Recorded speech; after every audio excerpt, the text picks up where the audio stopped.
Welcome to Buckets. My name is Matt Moore. I'm the senior NBA writer for the Action Network, joined as always by professional bettor Raheem Palmer. We're breaking down the Wednesday slate. This is the workshop on Buckets covering the NBA. I want to let you know that if you're betting the NBA this season, you want to download the Action Network app. It's an award-winning app that lets you find out where the money's coming in, where the bets are at. You can track your own picks, do analysis on your own picks. You can get up to the second information on where the lines have moved. All of our analysis, props, picks, everything. Follow Raheem in it to get his picks nightly for both NFL and NBA. Also, make sure to check out the other great podcasts on the Action Network of podcasts. I never know how to say that. You've got the Action Network podcast where Brandon Anderson, Raheem Palmer, Monday and Friday, including the Hot Read. Great show. You've got Stuckey and Raybon with Sunday Six Pack on Thursdays. You've got The Favorites with Chad Millman and Simon Hunter on the Volume Podcast Network. You've got Wondergoal, our soccer podcast. You've got the Daily Fantasy Flex, and of course, Big Bets on Campus covering college. If you love college basketball as well as the NBA, you're going to want to check out the Big Bets on Campus podcast. All right, Raheem, we have a slate. I asked you what bets you were looking at. You gave me one, and then you said, we're going to have to talk through these. Has the slate got you? Is this a tricky slate to you on Wednesday? I don't think it's necessarily a tricky slate, but I think there's a lot of uncertainty. Like, you look at the Brooklyn Nets. They're playing tonight against the Golden State Warriors. They play tomorrow. They opened as 13-point favorites over the Cleveland Cavaliers, who are missing Evan Mobley. And we don't know if they're going to bench any guys. So that's a game that you're looking to either play Cleveland on look ahead, or you're going to stay away until tomorrow until you get the injury news. You look at Lakers Bucks, that hasn't opened. Pelicans Heat, that really hasn't opened. There's a 9.5 on the Heat, that really hasn't opened. The Washington Wizards, Charlotte Hornets, they just opened that at -2, but there's no total. And I think there's so many games that just haven't opened. Obviously, Luka Doncic isn't playing because of an injury, so that hasn't opened either. So we're just kind of work with what we got right now, but there's not a lot of certainty right now. Well, I mean, I will say this: one of the advantages of us doing this early is we do get ahead of the lines. Like I've been on the right side of closing line value since, like, after talking to you, I was like, I have to get some sort of number. Like, I have to be able to come up with some sort of number on my own just to be able to determine where I think the starting point is. And I've had killer closing line value. Now, that hasn't always translated to winning the bets. I got to be sharper on those, but I feel at least better about getting the best of the number. And I do think, you've advocated for the morning after as kind of like a spot where you can hit these numbers. And I want to ask you about that. Do you like being able to see where the numbers have been hit and then reacting afterwards, or do you want to be ahead of that movement? It kind of depends on like what I'm trying to do. Like, a lot of times with totals, I'm trying to hit them before somebody else because I know that I'm in a competition with all the other betting syndicates. But at the same time, I do like to be able to see what other people in the market are thinking. So it's kind of like a fine line between moving too fast and moving too late. You want to be right in that nice Goldilocks spot. I hear you. Yeah. All right. So one game that you did say that you want to start with, and we'll start there, is the Boston Celtics visiting the Atlanta Hawks. They are 4.5-point favorites in the app as we write this. There was a 4 on the board earlier, so this is moving a little bit in the Hawks direction. The total is 214. That opened at 215, so it's down a point already. Where do you like on Hawks Celtics? I like the Celtics in this game. And, when I look at my model, I make this closer to a pick. Obviously, the Hawks have done really well at home, but this is not a defense that I really, really respect right now. And you look at the Hawks, what are they, 27th defensive rating? Over the last 2 weeks, they're 29th in defensive rating. If you look on the other side of the ball, the Celtics, they're 6th defensive rating right now. The last 2 weeks, they're just giving up 97 points per 100 possessions in their 9 garbage time minutes. I think they finally found something. And I think you have a game where the Celtics could actually steal this. This is the last game of their road trip. I know the Hawks have performed well at home, but they are going to be missing DeAndre Hunter. Obviously, the Celtics are going to be missing Robert Williams. But I'm not that high on this Hawks team this year. So I know this is your team that you've been. But I think Trae Young getting to the line less. I think Nate McMillan hasn't necessarily been playing in rotations in the manner that I would like to see him play him. He's playing all bench units at times, and the bench is not really as strong. So I'm going with the Celtics here. So I was high on the Celtics or the Hawks in preseason, and I actually like them long term. I may buy. I'm going to see what their division odds are at, and I might buy a little based off of that, just because this is like the lowest point. I think this is the worst that they're going to be. They had that moment on the road trip where they're like, we got to play faster. And the offense since then has played a little bit better.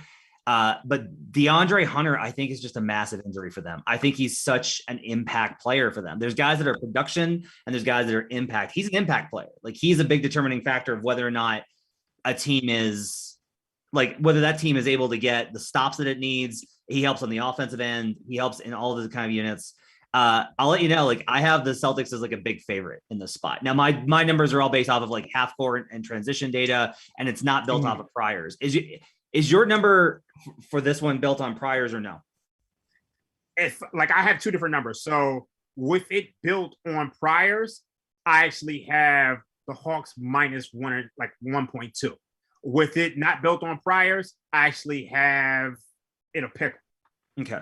So I like this pick a lot. I'm going to be on the Celtics here. The Celtics basically look better than their record is kind of like where I get to, is like to me, their numbers project a lot better than what their overall record indicates. Like, as a good example here, like the Hawks offense. So here's like a good example of how I'm struggling. Like, I've got their half court offense in this matchup projected for the Hawks at only 87 points. That's well below like a standard average. Like, their offense has really been struggling. And if you give me the Celtics as a dog in the spot versus a team whose offense has been struggling, I like Boston. Boston's very erratic. They give up like one massive run a game, but overall, like, they've been a lot more solid. They went 3-0 against the spread last week. We covered that in Market Busters, which you can watch here on the YouTube channel. But so I like this. What do you have the total at? Because the number's 214. I have this total at, with no priors, I have it 223. Yeah. With priors, I actually have this at 222. So it's around the same. Yeah, so I've got you were talking about that's what 6 points of value there. I've got it at 217. I think the over has value in this spot because of the kind of uncertainty of Atlanta's offense. Like, that's the only reason I'm like a little hesitant. The reason I'm still probably going to play the Celtics is, even if the Hawks are better than what my numbers show them to be, because they've improved a little bit, you got the loss of Hunter, and then you've got the fact that gap still doesn't make up for the differential in what I'm showing. Like, even if the Hawks outperform offensively, which I think is kind of like the most likely path for them to victory or recover, I still think the Celtics have a good chance of being able to hang in there, because the Hawks defense hasn't been good either. Like, I think it's important to note, Atlanta right now, number 4 in number 4 in adjusted offensive rating. So their offense is picked up, but they're 28th in defense. So this looks like a lot more of like a high scoring game. I don't know. I kind of lean towards the over a little bit more than just the side on the Celtics now that I talk about it. Yeah, that is quite interesting. I think one thing that you have to realize is, like, the Celtics, they played the Cleveland Cavaliers the other day. And one of the things they struggled with was their bigs and Jared Allen and Evan Mobley. Now, you look at the way Clint Capella is playing this year, with him on the floor, they're giving up 119 points per 100 possessions. This guy hasn't been the same guy that we've seen from him in Houston and his time last year in Atlanta, where he just was a defensive force. So I think the Celtics won't be hurt by their front court in ways that they were hurt by the Cleveland Cavaliers. So I really like the Celtics in this spot. Actually, there was an offshore book that actually opened this at +6. And that was a really bad line because it immediately got beat down to +4. Okay. So this opened at 215 and moved to 214, but 83% of the early tickets is very early in the process, just coming in on the over. That's probably indicates like one big bet came in and that moved the line down, and there's probably some variance at book to book. But I mean, like I said before, the Celtics have been the number 1 team in defense the last 2 weeks. Okay. So that could be the reason for it, but I do think this total is really a little low. And obviously some of those numbers are skewed by playing the Cleveland Cavaliers and they played the Toronto Raptors. So, but I mean, they held the Miami Heat to 78 points. Yeah. Yeah, but Miami's half-court offense is also a disaster. We know that. Yeah, that's true. Yeah. But, Atlanta's hasn't been great. Okay, so you still like the side better than the total? Yeah, I like the side a lot, too. All right. Let's go to another one. Let's go to my favorite team to lose money on, and that's Minnesota Timberwolves. My Timberwolves, not Brandon Anderson's, my Timberwolves. This is at 3 the last I checked, and the app right now, it's down to 2. Minnesota's down to 2, so there's been some movement on SAC. 60% of the early tickets is coming in on SAC. Open 224.5, it's down to 222.5. I will let you know as just like a starting block. I have this all the way down at 216. I've already bet the under on this. I think that this number is good to 220. I think that this is overrating the impact of Sacramento's pace on this game. What do you like in this spot? Honestly, I like the spot for Minnesota. Like, I think they've been playing really good basketball. So when you look at the Kings, they've been in a total tailspin. They've pretty much lost. They beat the Pistons the other day, but before that, they lost 4 in a row. Pacers, Suns, Spurs, Thunder. And I just think the Minnesota Timberwolves, they're really due for one. They played a great game against Phoenix. They had a 5-point lead with 3 minutes to go. And then Christopher, Paul, and Devin Booker, they just closed the game out the way they always do because they're they're 2 of the best in the game that's hitting mid-range jumpers. But like, I just love this spot for Minnesota. They've been at home for a while. The only thing that concerns me is that Minnesota, they struggle in transition. But I mean, this Sacramento Kings team, they can keep them out of the half court. I think they have a real shot. And I think there's a reason that they were favorites here in this spot. So Minnesota is 4-9 against the spread. It doesn't feel that way. That doesn't match up with like how it feels. And like I've bet them and I've hit on I think some of the like 2 of those 4. I don't know, like, and they've lost some heartbreakers, like that Grizzlies one I'm never gonna get over. Like that's the worst beat of the year so far. Is Wolves +6, had a lead final minute. The Grizzlies come all the way back. The Wolves tie it on a Towns fadeaway 3. They go to overtime and they lose the cover. I was heartbroken on that one. This is not what I want to bet now. I think this is one I would want to wait on to see how many people take the Kings. And if I can get a smaller number, like it's moved down from -3 to -2. Maybe we can get a better number than that. And I think if this is at, I think a 1.5 just popped up. Ooh. So a 1.5 popped up. And I think this is a buy low spot for Minnesota. Yeah, I've got the Wolves as significant favorites here. I've also got this like a really low scoring game based off of the defenses of both teams. Like the Wolves half court defense has been solid. Like I have the Kings projected at 85 points at 85 points out of half court here, which is a really low number. I think this number, I will just say, like, I like the under a lot more than the side, if only because it feels like the Wolves are cursed right now. Like you said, like they hung in that game with the Suns. They were right there. They cover, but they can't because of Jay Crowder missing a free throw. Whew, thanks to Jay Crowder. But like they can't. They're not beating the good teams. They're not beating the bad teams. They don't have any sort of consistent win profile. What do you have the total at? I actually have the total at 221. Okay, so we're both on the same side on the total as well, but you like the side a little bit more. Yeah. Yeah, I mean, look, I'm going to probably take the Wolves. Like, I like betting the Wolves. I keep betting the Wolves. I don't know why I keep betting the Wolves, but I do. Especially with the way this is moving. I am going to be very curious to see where this is in the morning. If this is moved to 1.5, 1, I'm going to come back in on Wolves money line. If this comes back and in the morning and it's past the opening line of 3, I'm going to stay where I'm at. I went ahead and bet Wolves. And I bet the under. This is one I've already got 2 bets in on. I am nervous about it just from the perspective of these are 2 erratic teams. The Kings and the Wolves are 2 erratic teams. They have a profile, but it's a profile that's like cloaked in chaos. So it makes me a little bit nervous. Yeah. Let's go to one more game. Let's go to Bulls Blazers. I can't. Why? So the Blazers look like one of the worst teams that I've seen this year on Sunday versus the Nuggets. They looked lost. Dame comes back on Monday, like Dame to the rescue, rides in as a cavalry. They get a win over a Raptors team that honestly, Raheem, I'm still not sure is good or not. I do not know if this team is good or not. They get the win, they get the cover. Like I bet the Raptors because I was like, I will definitely, because that was before Dame was back in. I was like, I will take any team as a dog versus the Blazers. With how I've seen them. and then Dame played, and I was like, all right, I'm willing to live with Dame suddenly playing in this one. The Blazers are 2.5-point favorites versus a Chicago Bulls team that became just the second team in the league this season to sweep the Hollywood duplex. That's winning both games versus the Lakers and Clippers on a road trip.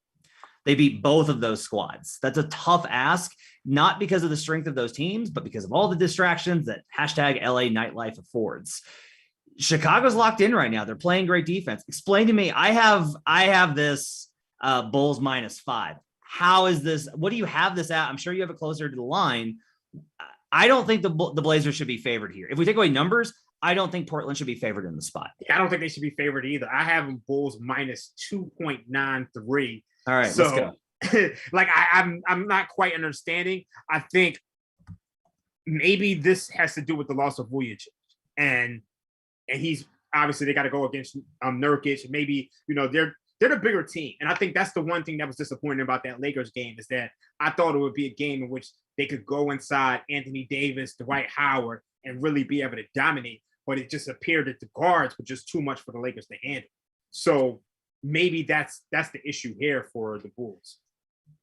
So if you're listening to this on the podcast, we do the YouTube show. So we're recording this on Tuesday night at 7 Eastern. You can catch it on YouTube on the Action Network page. Just follow our social channels and you'll see it. This move from -3 at open, it's down to 2.5. The money's not pouring in yet. Like we're very early on this. There's less than 200 bets, but there's been no significant bet that's come in and moved it in a major direction. It is down to 0.5 point. I would expect this to be closer to pick 'em by morning. If it goes the other way, I don't know what I'm going to do about it. Like if you wake up tomorrow morning and this is suddenly Blazers -4, if it goes back a point the other way or 3.5, how do you read that? I'm going to read that by assuming that there's some really sharp money on the Blazers because that's the only way this line is going to go up. I think you have 95% of the public right now all on the Bulls. Or obviously it's early in the process, but there's just no way I could see this line going up unless there's some significant sharp money that just believes in the Blazers. And obviously they might be the deeper team at this point, but like you said before, the Blazers look like one of the worst teams in the league. And my natural inclination to think is that Monday night game said more about the Raptors than the Blazers. Yeah. Obviously the Raptors over the last 2 weeks, they're dead last in defensive rating. And one of the things that we thought the Raptors would be a tough defensive team. And you look at the fourth quarter, the Blazers came out on an 8-0 run, pretty much put that game away and had the Raptors chasing points the rest of the quarter. So that's not going to happen with this Bulls team. They're locked in. I'm leaning the Bulls here, but my numbers really like the under on this game. I can't understand why this total was so high. Yeah, I'm in the same spot. What's your number at? 215. Yeah, I got 210. So I've got mine are always gonna be a little bit more off than Raheem's. Trust Raheem's. I'm just using what I've got. Actually, when I look at my priors, it's at 219, which I think is probably the better number. Yeah. I mean, I think here's the risk, I think, is that Portland's offense is so drastically underperformed. Like Dame was terrible to start the year, and then he was out. And then last night they put up a big number, and we can say that the Blazers defense wasn't good, and that's fair. I do think the West Coast road trip gets harder and harder and harder, right? So this is kind of there is that part of me that looks at this as I'm concerned about it being a trap spot for Chicago. Like everyone's talking about Chicago. It's a bit, if we look at it from NFL terms, it's like the Cowboys coming off of a big win being at home versus the Broncos, right? And a team that's underperformed and doesn't look great. And then, obviously goes the other way. I don't know. I still like the under just because Chicago's defense to me just keeps proving it. Yeah. They keep proving it over and over again. And I don't have any sort of indicators from Chicago side, whether it's expected field goal percentage or anything else that leads me to think that they can't hold the Blazers, with this number at 221. I can't see a spot where they can't hold the Blazers under, 110. I see that they can hold them under that 108. So I don't know. You know what the concern is for me? Because obviously the first game of the road trip, Steph Curry scores 40 points on 9 of 17 from the 3-point line, 15 of 24. Dame is a similar type small guard in Yeah. that same manner. And why can't he exploit this Bulls team in that same manner? Yeah, I will say if Vujovic, I'll say this is if Vujovic was playing, I probably might go the other way. I might at least go towards the over a little bit more. Mm-hmm. Based off of that factor of Dame being able to play it. Without Vooch, they're playing a lot of different coverages and pick and roll. So the Blazers or the Bulls will blitz, they'll switch, they'll trap, they'll play zone. They've played a little bit of zone. They've dropped in fair amount. Like they don't have a big right now. They don't have a center. So they're just going to make it up as they go along. They are able to apply such defensive pressure on the perimeter with where Lonzo Ball's at defensively and Caruso. Like that helps, right? Like getting over the screen is easier, but they don't have anybody to stop Nurkic. But on the other hand, like Nurkic is pretty much useless this season. Like he's not playing well. I'm gonna have to think about this one. I'm gonna go ahead and say that I still like the under a little bit more. I think the more we've talked about it, I kind of think the side might be a trap. Yeah, I'm leaning that way too. All right, so let's go ahead and we'll pencil in under and we'll lock in under. Let's lock in the under on this one and stay away from the side. Before we go, I usually give out one that I'm looking at. My biggest edge is on the under in Cavs Magic or Cavs Nets rather. Can't trust it. Cavs without Evan Mobley. Jared Allen was sick. Evan Mobley's hurt. Or Colin Sexton's hurt. They're really banged up, and the Nets have been a totally different team in the first 10 games of the season. So I can't go that way. I will instead pivot, and I will go to Magic Knicks. This is another game that you said you kind of want to talk about. The side on this one is the Knicks are huge favorites in this spot. What do you have the side on this game? I have the side at Knicks minus 12.24. Okay. So a little bit of an edge to New York. For some reason, my numbers are always favoring the Magic. It's like an inherent problem I'm trying to solve with my model. Like I'm trying to adjust for it. My model just keeps being like, no, the Magic are pretty good. And I'm like, you're lying. That is not accurate. That is not the truth. What do you have the total at? Because it's 209 right now. I have this at 210. And I'm leaning towards the over just because to me, I think these are two over teams. And here's the thing. I'm struggling with the Orlando's offense. But you look at the Knicks, their perimeter defense is a complete mess. Like they're 29th in opponent 3-point frequency.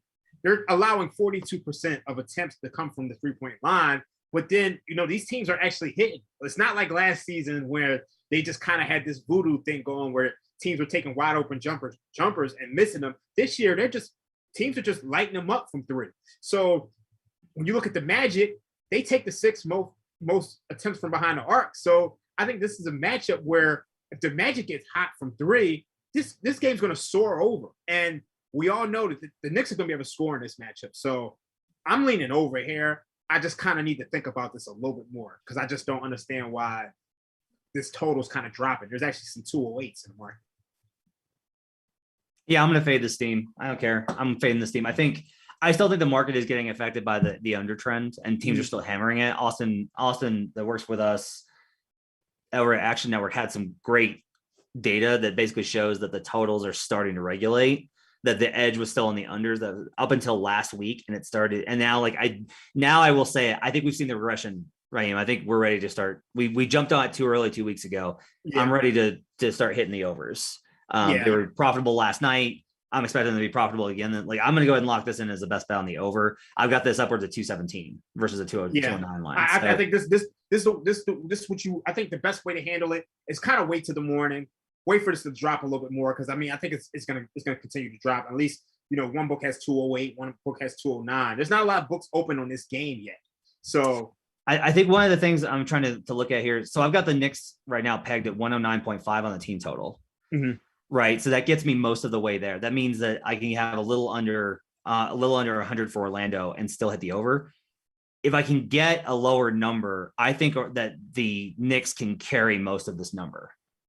I definitely agree. Because that's what I did last night with Kings Pistons, and that one sailed over. Was I had the Kings covering the number, like more than half the number themselves. Mm-hmm. So and that's what happens. Like the Kings put up a huge number, which that allowed it to go over. So I think that's where I'm going to put this in on. I don't want to play the team total because the Knicks are a little inconsistent with the starting unit.